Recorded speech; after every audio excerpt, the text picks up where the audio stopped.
दोस्तों नमस्कार, बहुत स्वागत है आप सभी का एमिनेंट इंस्टीट्यूट के यूट्यूब चैनल में। आज है विश्व मानवाधिकार दिवस। आज 10 दिसंबर है। 10 दिसंबर के दिन ही विश्व मानवाधिकार दिवस के रूप में पूरे विश्व में मनाया जाता है और जो इसका पूरे विश्व में हर्षोल्लास के साथ मनाया जा रहा है।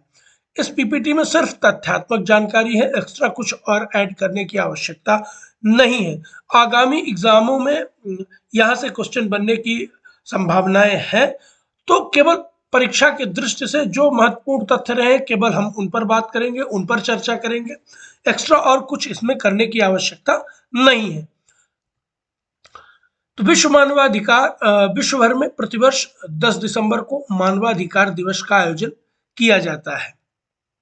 इस वर्ष की शुरुआत में जारी फ्रीडम इन द वर्ल्ड 2021 की रिपोर्ट में भारत का जो दर्जा था वो स्वतंत्र था, तो उससे छीन कर माने या उसको घटा करके आंशिक रूप से स्वतंत्र कर दिया गया है। मानवाधिकार दिवस के बारे में थोड़ी सी कुछ जानकारी आपको बताना चाहेंगे कि 10 दिसंबर को ही संयुक्त राष्ट्र महासभा ने वर्ष 1948 में मानवाधिकारों की सार्वभौमिक घोषणा माने UDHR को अपनाया था।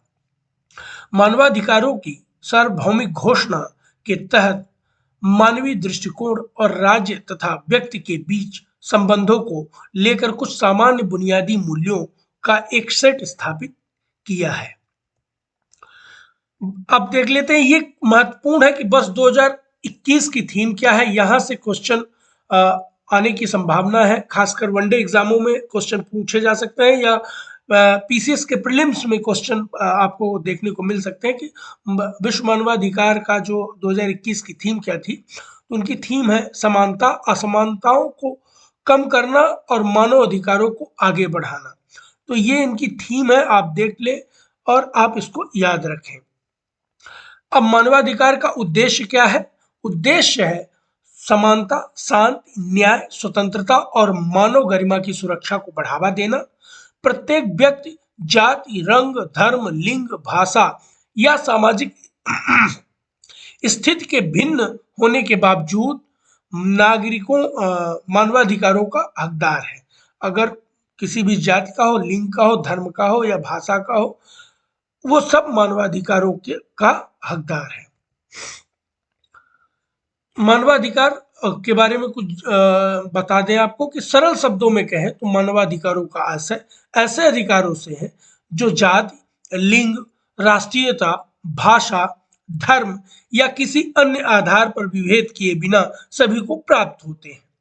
मानवाधिकारों में मुख्यतः जीवन और स्वतंत्रता का अधिकार, गुलामी और यातना से मुक्ति का अधिकार, अभिव्यक्ति की स्वतंत्रता का अधिकार तथा काम एवं शिक्षा का अधिकार आदि शामिल है। मानवाधिकारों के संबंध में नेल्सन मंडेला ने कहा था कि लोगों को उनके मानवाधिकारों से वंचित करना उनकी मानवता को चुनौती देना है। तो ये कोट भी आप याद रख सकते हैं कि कोट से देके आपसे पूछा जा सकता है कि यह कोट किसका है। अंतरराष्ट्रीय मानवाधिकार अभिसमय और निकाय। तो मानवाधिकारों की सार्वभौमिक घोषणा UDHR जो है, तो उसके अंतर्गत कार्य क्या है या कैसे कार्य करती है? तो उसके अंतर्गत अधिकारों और स्वतंत्रताओं से संबंधित कुल 30 अनुच्छेदों को सम्मिलित किया गया है, जिसमें जीवन, स्वतंत्रता, गोपनीयता जैसे नागरिक और राजनीतिक अधिकार तथा सामाजिक सुरक्षा, स्वास्थ्य एवं शिक्षा जैसे आर्थिक, सामाजिक और सांस्कृतिक अधिकार शामिल है। भारत ने मानवाधिकारों की सार्वभौमिक घोषणा के प्रारूपण में सक्रिय भूमिका निभाई थी। यह किसी भी प्रकार की संधि नहीं है, अतः यह प्रत्यक्ष तौर पर किसी भी देश के लिए कानूनी दायित्व निर्धारित नहीं करती है। अब मानवाधिकार परिषद के बारे में कुछ तथ्य देख लेते हैं।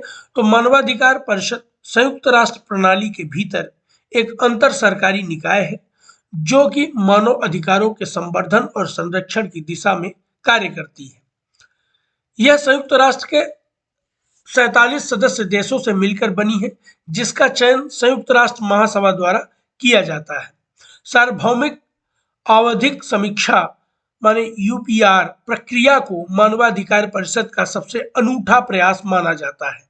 इस अनूठे तंत्र के अंतर्गत प्रत्येक 4 वर्ष में एक बार संयुक्त राष्ट्र के सभी 192 सदस्य देशों के मानवाधिकार रिकॉर्ड की समीक्षा की जाती है। मानवाधिकार के लिए उच्चायुक्त का कार्यालय मानवाधिकार परिषद के सचिवालय के रूप में कार्य करता है। अब भारत से संबंधित देख लेते हैं कि भारत में मानवाधिकार संवैधानिक प्रावधान क्या है।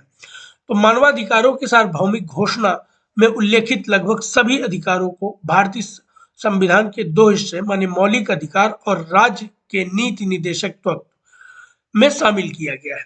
मौलिक अधिकार माने संविधान के अनुच्छेद 12 से 35 तक। इसमें समानता का अधिकार, स्वतंत्रता का अधिकार, शोषण के विरुद्ध अधिकार, धार्मिक स्वतंत्रता का अधिकार और संस्कृत और शिक्षा संबंधित अधिकार तथा संवैधानिक उपचारों का अधिकार शामिल है।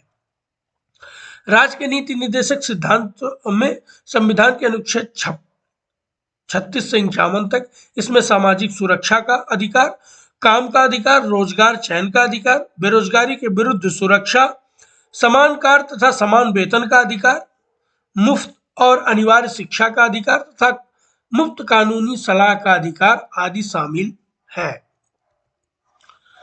सांविधिक प्रावधान तो मानवाधिकार संरक्षण अधिनियम 1993 में केंद्रीय स्तर पर एक राष्ट्रीय मानवाधिकार आयोग के गठन की बात कही गई है, जो कि संविधान में प्रदत्त किए गए मौलिक अधिकारों के संरक्षण और उससे संबंधित मुद्दों के लिए राज्य मानवाधिकार आयोग और मानवाधिकार आपको कैसी लगी। चूंकि आज विश्व मानवाधिकार दिवस है तो फीडबैक अवश्य दें, कमेंट करें। अगर ये वीडियो आपको पसंद आता हो तो एक लाइक करें। चूंकि इसमें कुछ ज़्यादा एलोबरेट करने की जरूरत नहीं थी, सिर्फ तथ्यात्मक जानकारी ही थी, तो वही हम पीपीटी के माध्यम से आपको बताए हैं।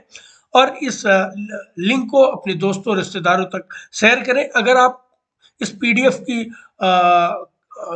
पीडीएफ को पाना चाहते हैं तो प्लीज़ आप वीडियो के डिस्क्रिप्शन में जाके आप हमारे टेलीग्राम चैनल को ज्वाइन कर सकते हैं और ऐसे ही अपडेट के लिए आप हमारे फेसबुक पेज को भी ज्वाइन कर सकते हैं। तो बहुत बहुत धन्यवाद।